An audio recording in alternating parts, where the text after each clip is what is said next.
Alors, bon matin tout le monde, on est maintenant rendu dans la troisième capsule du chapitre. Alors, avant de faire la capsule, je vais faire une petite révision avec toi de choses que tu as vues au primaire ou en secondaire principalement, avec les nombres positifs et les nombres négatifs. Des fois, il y en a qui sont mélangés, additionnés, soustraction, qu'est-ce qu'on fait avec ça? Parce que c'est bien beau que tu prennes ta calculatrice, mais à un moment donné, on veut aussi que tu prennes de la vitesse. Et pour prendre de la vitesse, il faut que tu sois capable de faire ça dans ta tête. OK? Alors, on va te donner des trucs pour que tu sois capable de les faire plus rapidement dans ta tête sans faire d'erreur. Alors, la première chose que je vais faire avec toi, ce sont tous des additions. Mais on va aller voir que c'est des additions avec des choses différentes. La première addition, si tu regardes bien, il y a un chiffre qui est négatif, puis il y en a un qui est positif. Alors, quand tu as deux chiffres qui n'ont pas le même signe, donc un positif et un négatif, ce que tu dois faire dans ta tête, tu dois les soustraire. Alors, donc, 8 moins 5, ben, ça fait 3. Je vais prendre... Ça fait 3. Et là, après ça, il faut que tu réfléchisses, est-ce que ça fait plus 3 ou est-ce que ça fait moins 3? Alors, pour le savoir, il faut que tu choisisses le signe avec celui qui est le plus grand. Alors, entre 8 et 5, lequel des deux est le plus gros? Ben, c'est le 8. Alors, le 8, il était négatif. Alors, dans ma réponse, ben, je devrais aussi ajouter le négatif. Alors, quand tu as deux nombres qui n'ont pas le même signe, tu les soustrais, puis après ça, tu vas ajouter le signe du plus gros des deux. Donc, s'il est négatif, tu mets un moins, puis s'il est positif, tu mets un plus.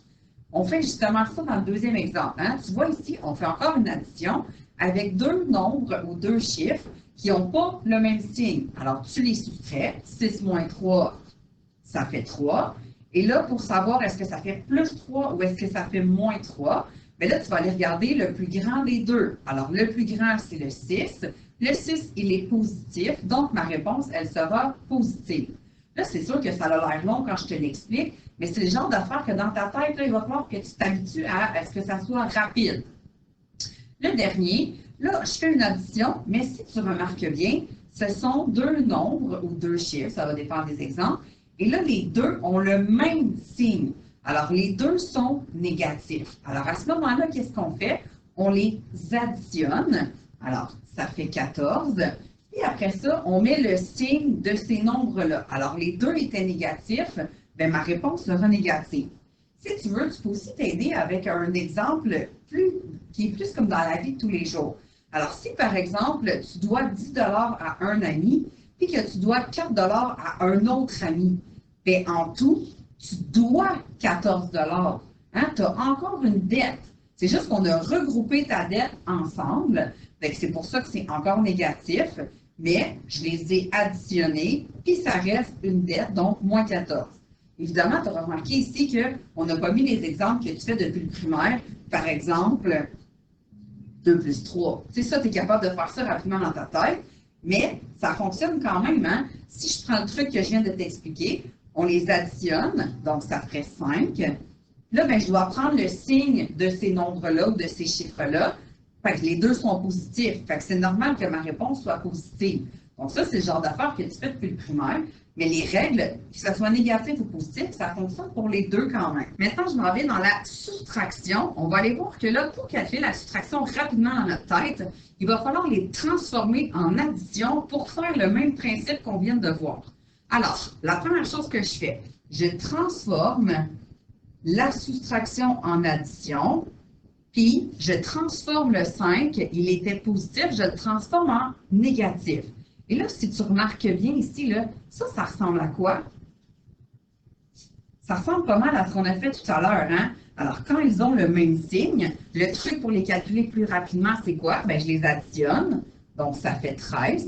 Puis là, bien, je vais aller mettre le signe des deux nombres que j'avais. Alors, les deux sont négatifs. Bien, ma réponse, elle sera négative. Alors, pour le deuxième exemple, on va faire le même principe. On va changer la soustraction en addition.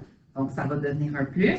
Puis, on va changer le deuxième par son opposé. Là, je te rappelle que l'opposé, c'est le même chiffre, mais au lieu qu'il soit négatif, il va devenir positif.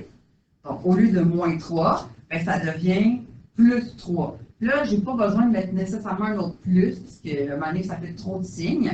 Là, bien, 6 plus 3, tu fais pas mal ça depuis le primaire, donc ça donne 9.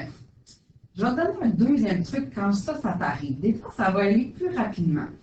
Quand on a un moins avec un autre moins collé, okay? Donc on a deux moins qui se suivent, le truc, c'est qu'on peut tout de suite les remplacer par une addition. Et ce truc-là, il va fonctionner tout le temps si les deux moins sont collés. S'il y a quelque chose entre les moins, s'il y a un nombre, s'il y a un chiffre, s'il y a une lettre, là, ça ne fonctionne plus. Mais si les deux moins sont collés, on peut remplacer tout de suite ça par une addition. Alors, ça nous permet, encore une fois, d'aller plus rapidement quand on veut faire les calculs dans notre tête. Je vais donner un exemple, je fais comme tout à l'heure. Je transforme la soustraction en addition, puis je vais changer le moins 4 pour son opposé. On a moins 10. Je transforme la soustraction en addition, puis l'opposé de moins 4, l'opposé de moins 4, c'est plus 4. Là, bien ça ressemble à quelque chose qu'on a fait tout à l'heure. Hein? Quand on a deux nombres ou deux chiffres qui n'ont pas les mêmes signes, le truc, bien, on les soustrait. Alors, 10 moins 4, ça fait 6. Puis après ça, bien, est-ce que c'est plus 6 ou moins 6? Pour le savoir, je dois aller chercher celui qui a le plus gros, la plus grosse valeur. Bien là, je prends son signe. Fait que 10, c'est plus gros que 4, puis 10, il était négatif, donc je vais pouvoir lui mettre un moins. Encore une fois ici, est-ce que j'aurais pu utiliser le truc qu'on a fait avant? Bien sûr.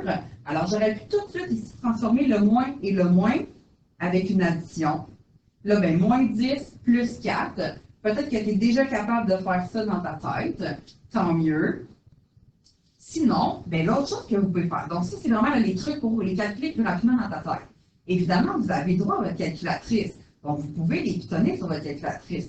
Mais l'objectif, c'est vraiment que vous soyez capable d'y aller plus rapidement. Là, d'ailleurs, parlant de la calculatrice, je fais juste un petit rappel, hein, s'il y en a qui ont oublié. Vous savez que sur votre calculatrice, il y a deux boutons avec la soustraction, mais ce n'est pas la même chose. Il y en a un sur votre calculatrice. Je vais vous montrer sur la calculatrice ici. Évidemment, ça dépend des calculatrices. Alors, sur cette calculatrice-là, il y a un bouton moins ici, et il y en a un autre qui est en haut. Des fois, souvent, il est là. Ça dépend des calculatrices, mais il y en a un sur le côté, puis il y en a un autre. Celui qui est sur le côté, à côté là, des plus, moins, fois, divisé, etc., ça, c'est la moins pour la soustraction. L'autre que vous avez, ça, c'est le bouton pour dire que mon nombre ou mon chiffre, il est négatif.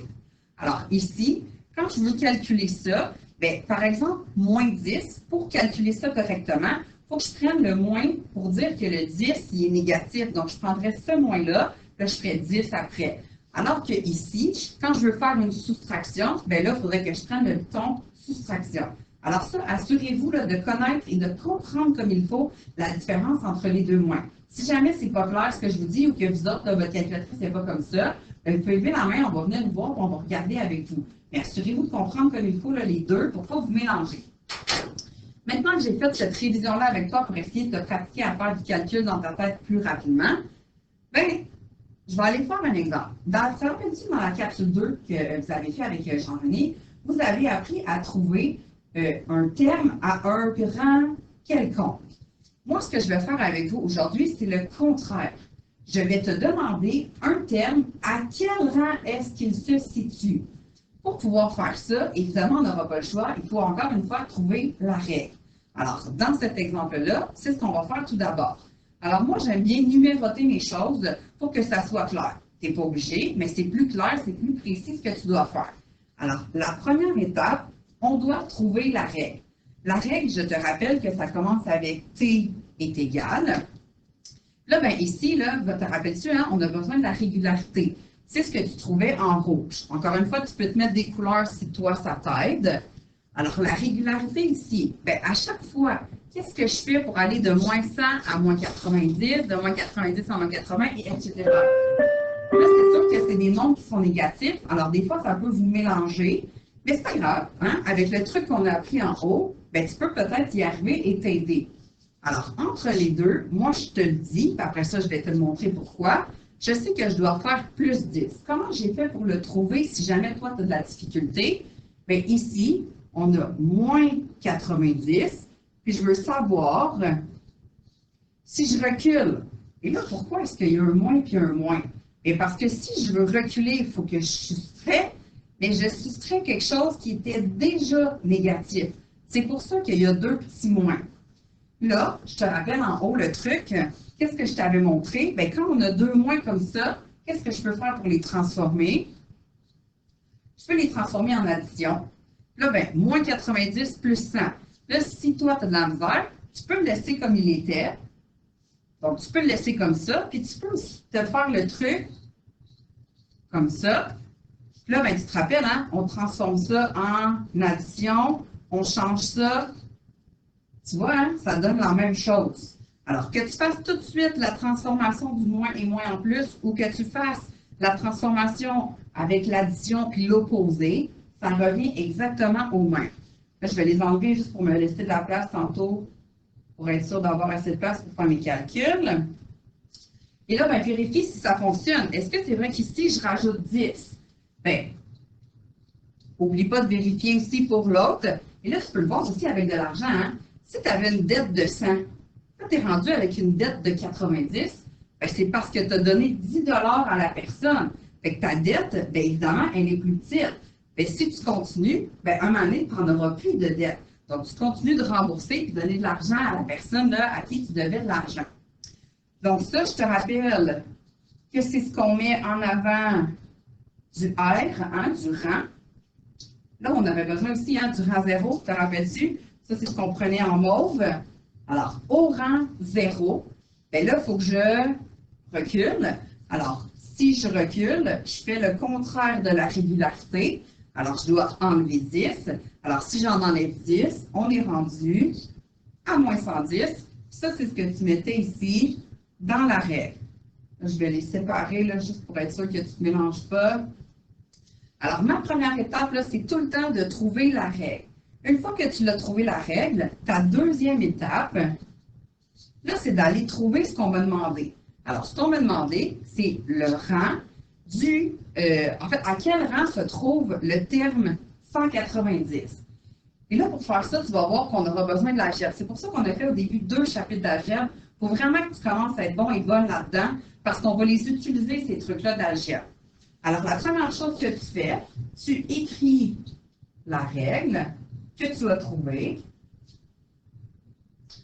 Et là, dans cette règle-là, tu dois te poser la question. Moi, qu'est-ce que je cherche? Je cherche le rang. Donc, moi, c'est lui, là. Tu peux te mettre même si tu veux de la couleur. C'est celui-là que je cherche. Et donc, si c'est lui que je cherche, bien, on va remplacer l'autre par ce qu'on m'a dit. Alors, le terme que je veux, moi, c'est le terme 190. Fait ici, je remplace le terme par 190, puis je réécris le reste de ma règle. Et ça, là, à quoi ça ressemble? Bien, à nos niveaux, hein? Te rappelles-tu quand on faisait les niveaux? Là, ça ressemble à peu près à un niveau 2, OK? Alors, qu'est-ce qu'on faisait quand on avait de l'algèbre pour trouver la réponse? Bien, souvent, nous, on mettait un X. Là, au lieu de mettre un X, c'est un R. Mais les étapes vont rester pareilles comme on faisait. Alors, on doit commencer par enlever le terme constant. Alors, pour pouvoir l'enlever, si on faisait le contraire, donc puisque c'est moins 110, on rajoute 110. Ce qu'on fait à droite, il faut le faire à gauche. Alors, si on les additionne, bien, ça fait 300. Là, ben, te rappelles-tu la dernière étape, ce qu'on devait faire? Pour enlever le 10, hein, il fallait faire une division. Là, moi, je manque d'espace. Là, j'écris un peu par-dessus. Toi, essaie d'écrire un petit peu plus petit. Là, ben, on avait notre réponse. Puis là, ben, qu'est-ce que ça veut dire, ce que je viens de trouver? Bien, R, c'est le rang. Donc, ce que je viens de trouver, c'est qu'au 30e rang, on va retrouver le terme 190. Fait que si je continue ma table des valeurs, là, éventuellement, ici, je trouverai qu'au rang 30 se trouve le terme 190. C'est ça qu'on vient de trouver. Évidemment, c'est même trop long de continuer la table des valeurs, là, tu sais, 5, 6, 7, et c'est long quand même de se rendre jusqu'à 30. Alors, en utilisant la règle, ça nous permet de trouver la réponse plus rapidement. Alors, je vais aller répondre et dire le terme 190, il se trouve au 30e rang. Évidemment, il y a d'autres façons de donner la réponse. Là, il y a des phrases qui peuvent être différentes et qui peuvent quand même être bonnes. Ça, c'en est un exemple. Alors, dans les exemples qui sont en dessous, c'est ce que tu devras faire. Alors, tu devras trouver le rang d'un terme qu'on t'aura donné. Là, ici, je vais effacer que tu vois en dessous, là. Alors, ici, ben, on aura à trouver le rang du terme moins 2930. Alors, celui-là, on s'entend qu'il est très, très loin, là. Fait que j'ai pas le temps de continuer la table des valeurs jusqu'à temps que je le trouve. Alors, ça sera à toi de trouver ta règle, puis après ça, de trouver à quel rang se situe ce terme-là en remplaçant dans ta règle. Évidemment, les solutions seront à la fin de la capsule. Et là, si tu continues, tu en as d'autres. Et là, ici, ils sont même gentils. Tu n'as même pas besoin de trouver la règle, on t'a déjà trouvé la règle. Alors, c'est encore plus rapide. Alors, j'en fais un juste pour être sûr que tu t'en rappelles. Fait, vu que j'ai déjà la règle, je peux déjà l'écrire. Là, ben, on me demande de trouver le rang du terme moins 90. Donc, je cherche, et là, encore une fois, tu peux te mettre de la couleur. On cherche le rang. Fait que le moins 90, je vais le remplacer, mais à la place du terme. Puis là, ben, rendu là, ça revient à ce qu'on faisait dans nos niveaux en algèbre. Alors, on résout ça. On enlève d'abord le 30.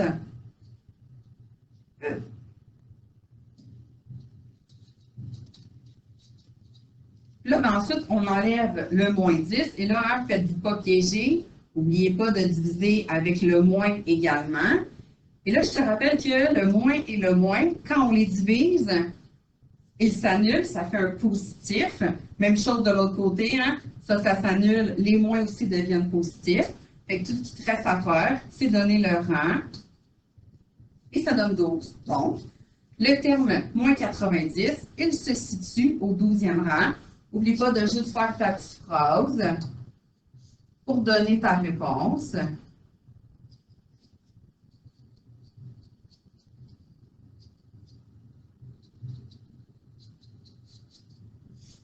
Voilà. Alors, quand on te donne la règle, ben, c'est encore plus rapide. Je veux dire, tu as juste à calculer puis à donner ta phrase après ça dans laquelle tu donnes ta réponse.